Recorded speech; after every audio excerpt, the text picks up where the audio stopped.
زما قسمت هم لکه د تروږمۍ شپه تک تور دی. که څه هم پر اسمان ستوري ځلیږي، خو ستوري زما له اوښکو سره څه اړه لري؟ زما په سترګو کې که څه هم له ډېره وخته بې شمېره ستوري ځلیږي، خو زما د سترګو اوښکې بیا هم وچې نه شوې. نن مې له سهار راهیسې زړه دومره درد کوي لکه چاړه چې پکې وهل کېږي. پخوا خو داسې نه و. نه پوهېږم چې نن څه راکېږي. نه پوهېږم د خاورو د دې ډېوې په ماتېدو کې څه راز و چې زما زړه هم ورسره ټوټه ټوټه شو. څو کاله کېده چې دا ډېوه مې لګېدلې ساتلې وه، لکه د دې ډېوې او زما ترمنځ چې یوه کلکه اړیکه وي. کله چې دا ډېوه مړه شوه نو زما هم زړه ورسره مړ شو. نن داسې احساس کوم لکه ټولې هیلې مې چې اوبو وړې وي. یاره زه هم څومره لیونی یم چې نن د مرګ احساس کوم. زه خو تر دې مخکې لا مړه شوې ومه. زه خو هغه وخت لا مړه شوم چې تا پرېښودلم. زما د زړه په کور کې خو ټولې ډېوې په هغه ورځ لا مړې دي. نه پوهېږم چې زه څنګه لکه بیاباني ګل بې وخته او بې ځایه راشین شوی یم. زه څومره لیونی او ناپوهه یمه. نه پوهېږم ټول مینان به زما په ډول وي او که به یوازې زه داسې لیونی یمه.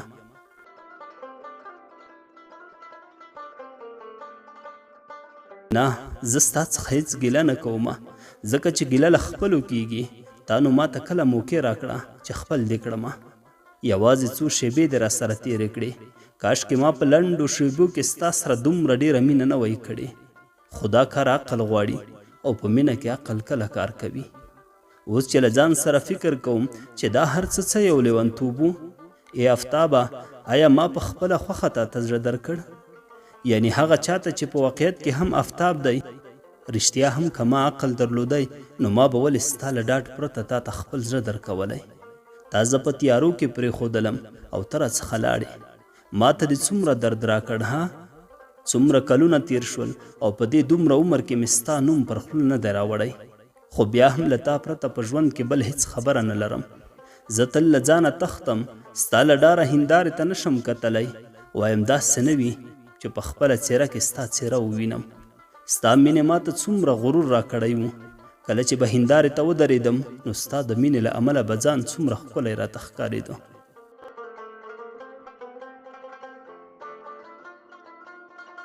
تندی به مې لکه سپوږمۍ داسې ځلېده او په سترګو کې به مې چراغونه بل وو. هغه مهال چې به زما څخه چا د نوم پوښتنه وکړه، زه به حیرانه وم. نه پوهېدم څنګه ورته ووایم چې زما نوم شمعه ده. ځکه شمعه خو تل سوځي او ویلې کېږي. زه خو له خوشحالیو څخه جوړه ومه او وجود مې له رنګینو خوبونو څخه ډک و. کله کله له ځانه سره فکر کوم که چیرې زما نوم شمعه نه وی نو ژوند به مې هم د شمعې په شان له اوره ډک نه وی. ستا نوم خو هم آفتاب دی او آفتاب هم تل سوځي، خو ستا ژوند ولې له خوشحالیو ډک دی؟ او یوازې زه په غم لړلی ژوند تېرومه. ښځې هسې هم وسواسي وي. زما سره به هم تل دا وسواس ملګری و چې ما ولې تل یوه د خاورو عادي ډېوه د خپل زړه په شان له ځانه سره ساتلې ده. زه نن د دې ډېوې په ماتېدو سره دومره خواشینی یم چې زما ټولې خوشحالۍ یې له ځان سره یوړې. که دا کار مې نه وی کړی نو نن به ډېره خوشحاله وی. ستا هغه خبره مې تر اوسه په یاد ده چې یوه ورځ دې راته وویل، شمې دا ډېوه به تل بله ساتې. که در څخه مړه شوه بس داسې وبوله چې زما او ستا مینه هم مړه شوه. ښایي ستا به هغه د ډېوو بلولو شپه په یاد نه وي چې ان ماشومانو هم د خاورو ډېوې بلې کړې وي. په هغه شپه ما او تا د بام پر سر یوه ډېوه ولیده. ما هغه راواخیسته چې په اور یې بله ډېوه بله کړم. په دې وخت کې تا په مسکا راته وویل، ګرانې نن خو تر دې ډېوې بله بختوره ډېوه نشته. ما په حیرانتیا درته وکتل. تا په خندا راته وویل، دا ډېوه ځکه بختوره ده چې ستا په لاس کې ده. په هغه شپه ما ته ځان نه ښکارېده، خو رڼا به یې خامخا زما مخ روښانه کړی وي.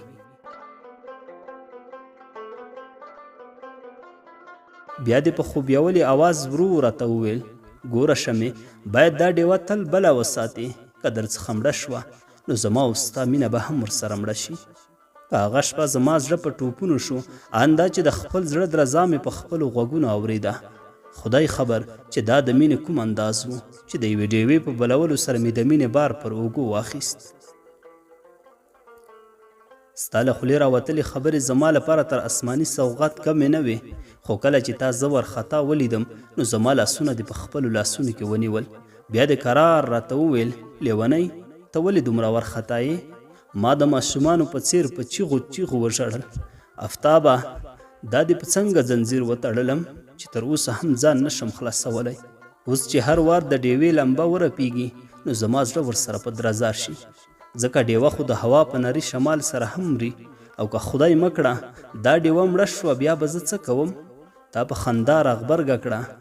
ای لیونۍ ته خو په رښتیا شوې، ته زما مینه و دا د خاورو عادي ډیوه سره یوه کوې. خبره د خاورو او ډیوې نه ده، اصل خبره د مینې او تړون ده. د شیشې بنګړي هم عادي شی دی، خو کله چې د ناوې په لاسونو کې وي نو د هغې د ژوند هیله او د ژوند یوه مهمه برخه وي.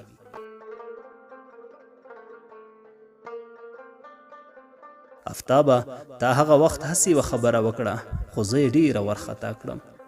هغسې شپه بیا هیڅکله هم رانغلله، نه مو بیا په ګډه ډیوې بلې کړې، نه تا بیا زما هیله وکړه او نه ما ستا پر ژمنه باور وکړ. ما به تل د خپلې کوټې په یو کونج کې ډیوه بله ساتله. ما تل هڅه کوله او دا اندېښنه به راسره وه چې د مینې ډیوه مې مړه نه شي. دا کار مې په وس نه و پوره چې ډیوې ته د تیلو پر ځای د خپل وجود وینه ور واچوم او خلکو ته ووایم چې اوس به نو دا ډیوه د تل لپاره بله وي. دا چې زه هره ورځ ډیوه بلوم اوس د ټولو خلکو راپام شوی دی. ټولې همزولې راپورې خاندي، وایي دا لیونۍ ګوره چې تل همدا یوه ډیوه بله ساتي. همزولو مې هڅه وکړه په دې راز ځانونه پوه کړي، خو ما هم د خپلې مینې راز په زړه کې پټ وساته. زه وېرېدلم چې هسې نه زما د مینې کوچنۍ ډیوه د سرکښو هواو په برید کې مړه شي. په همدې هیله او انتظار کې مې کلونه تیر کړل، خو اوس نوره حوصله نه لرم. زه بې وزله نجلۍ وم چې نه مې د مور او پلار مینه ولیده او نه مې هم له هغوی سره آرام ژوند کړی و. له خاله سره اوسېدم چې 2 وخته ډوډۍ او کالي یې راکول. ټوله ورځ به مې د کور کارونه کول، د کور خیرن کالي، ډوډۍ پخول او د کور نور کارونه به مې کول. مجبوره وم چې د کور د لوی او کوچني خبره ومنم، خو په بدل کې هیچا هم په مینه راته ونه کتل. یوه غرمه مهال مې د کور تر چوپړ وروسته خپلې کوټې ته راغلم چې لږ آرام وکړم. په دې وخت کې د کور ټول کوچنیان راباندې راټول شول. ویل یې موږ ته نکل وکړه. حیرانه وم ماشومان څنګه پوه کړم چې نکلونه خو سړی د شپې لخوا کوي او اوس خو ورځ ده او د ورځې لخوا نکلونه کول بد شګون لري.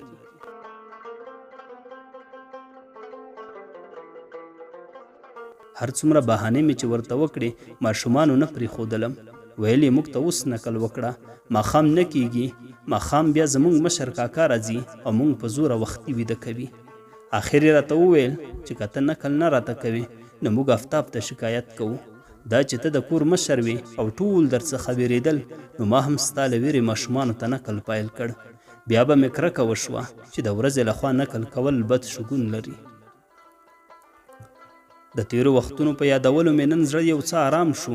هغه ورځ مې رایاده شوه چې ټکنده غرمه وه، دومره ګرمي وه چې کاڼي چاودل او ته له باندې څخه راغلې. مخ دې د ګرمۍ له امله تک سور اوښتی و. ما درته وویل چې افتابه ورشه مخ دې په سړو اوبو ومینځه. تا ویل ګرمي او لمر.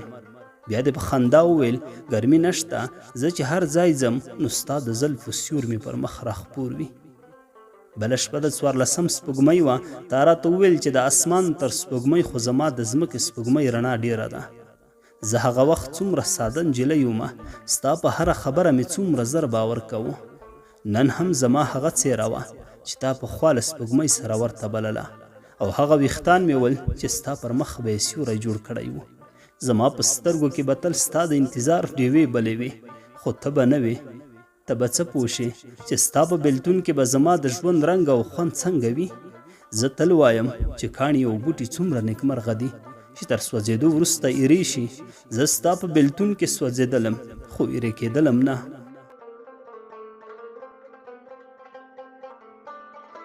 ته په څومره زړورتوب زما خوا ته راغلې او راته ودې ویل شمې خو تر ژوند پیسې نورې هم ښکلې دي. زما زړه ډوب شو او رډ رډ مې درته وکتل. تا په خندا راته راغبرګه کړه. اوس هغه وخت را رسېدلی چې زه باید تا خپله کړم. زه غواړم خپل ژوند داسې جوړ کړم چې هلته یوازې خوشحالي وي، مینه وي او د ژوند هر اسانتیا وي. نو باید دې هدف ته د رسېدو لپاره لومړی پیسې ولرم او دا ډول ښکلی ژوند ستا لپاره غواړم. ستا د دې ډول خبرو پر مهال به زه تل پټه خوله پاتې شوم، خو په زړه کې به مې له ځان سره په جنګ وم. ما ویل زه پیسې نه غواړم، یوازې تا او ستا مینه غواړم. څومره اسانه کار و ها، یو چا غوښتل چې زما څخه لاړ شي او سمدلاسه لاړو.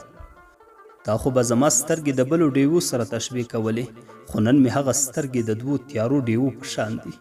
څوک چې کلکه اراده ولري نو کامیابي یې هم په نصیب کیږي.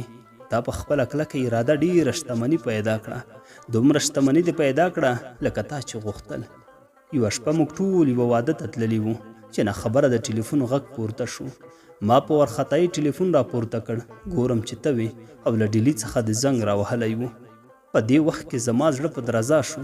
تا ویل زه آفتاب یم، ته څوک یې چې خبرې نه کوې؟ ما درته وویل آفتابه زه یم شمه. ښه ته یې؟ په څه اخته یې؟ ما درته وویل زه خو شمه یم او د تل په شان ویلې کېږم.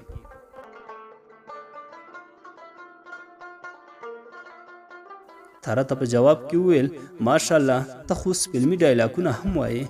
په دې وخت کې زما له سترګو تودې اوښکې راتویې شوې او ستونی مې راډک شو. نورې خبرې مې نه شوی کولی. څو شېبې په پټه خوله تېرې شوې. پر ځان مې ډېر زور راوست او درته ومې ویل آفتابه زه نوره بې تا ژوند نشم کولی.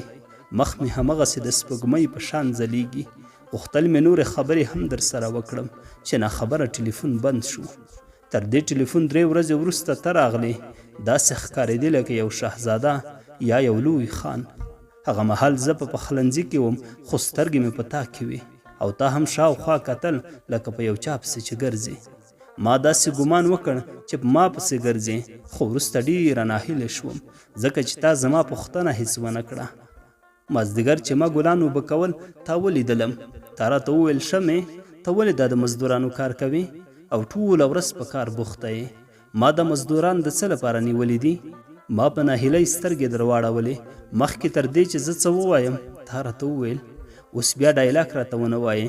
تا چې په ټلیفون کې ژړا پیل کړه ما ټلیفون بند کړ. ما آفتاب ته هیڅ ونه ویل، همغسې مې ګلان اوبه کول. ما اورېدلي وو چې نجونه ناپوهه وي. اوس چې خپلې ناپوهۍ ته ګورم وایم رښتیا هم چې نجونې ډېرې ناپوهه دي.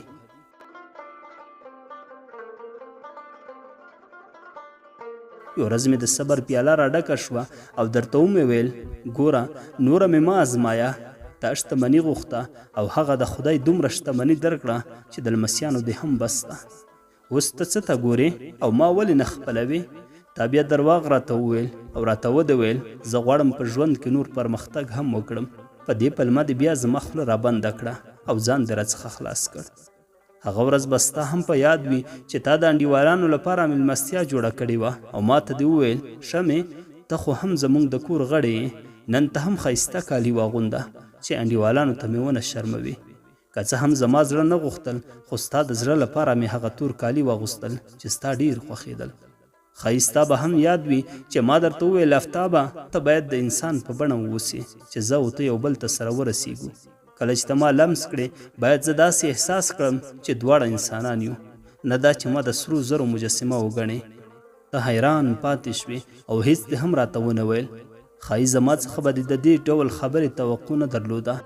په دې وخت کې زه ولاړه شوم او په منډه مې تا ته هغه د خاورو ډیوه راوړه. بیا مې درته وویل آفتابه واخله د خاورو ډیوه په یو پوکي سره د تل لپاره ووژنه.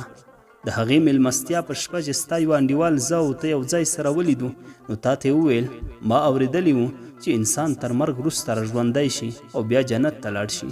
نو خدای هلته هورې ورکوي، تا ته خدای په دې دنیا کې هوره درکړې ده.